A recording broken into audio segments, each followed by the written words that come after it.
Le Sahel est constitué d'une mosaïque de communautés farouchement indépendantes. Leur coexistence a historiquement été gérée par la négociation. L'émergence de groupes insurrectionnels et la réponse armée des États sahéliens ont bouleversé cet équilibre précaire.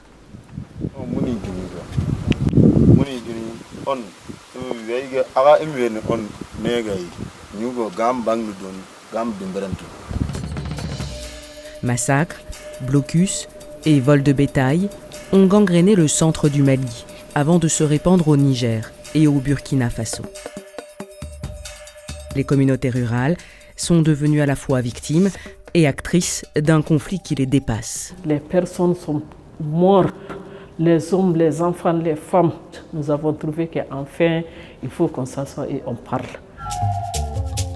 Ces communautés réalisent qu'elles doivent reprendre leur coopération séculaire, s'extraire du conflit et négocier un accord humanitaire avec les groupes armés. Pour ce faire, elles peuvent solliciter un médiateur, un intermédiaire neutre, le Centre pour le dialogue humanitaire. Tout d'abord, permettez-moi de vous remercier d'avoir accepté notre invitation à la présente rencontre. Basé à Genève, présent dans une 50aine de pays, le Centre pour le dialogue humanitaire adapte ses outils à chaque contexte. Une inclusion réussie, c'est une inclusion qui s'adapte en fonction des besoins pour prendre en compte tant la dynamique du conflit que le contexte socio-culturel d'une région d'intervention. HD est ainsi par exemple intervenu dans le cercle de Koro, au centre du Mali. Après une première médiation engagée en 2018, HD a appuyé l'association locale Monobem dans la reprise de négociations intercommunautaires de paix. Entre 2015 et 2018, cette région est devenue l'épicentre des affrontements entre djihadistes associés à la communauté Peul et le groupe d'autodéfense Dana Ambasagou, qui se pose en défenseur des Dogons.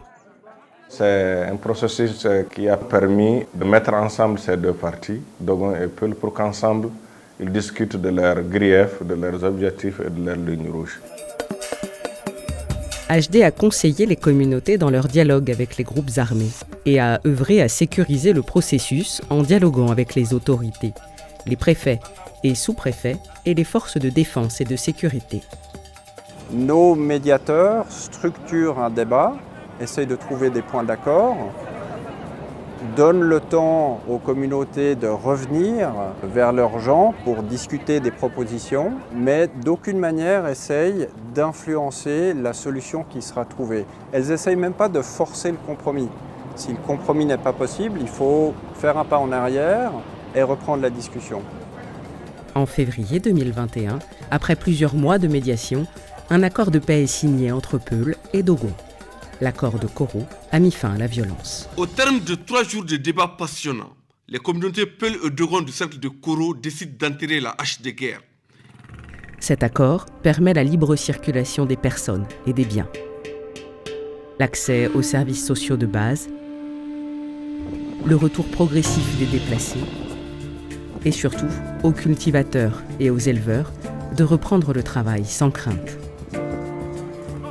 Des comités de suivi règlent les nouveaux problèmes, identifient les besoins humanitaires et participent à la réconciliation.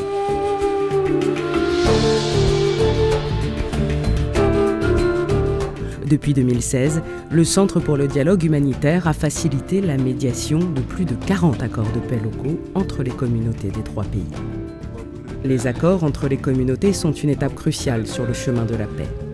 Même si seule une négociation politique au plus haut niveau entre le gouvernement et les groupes armés amènera une solution durable.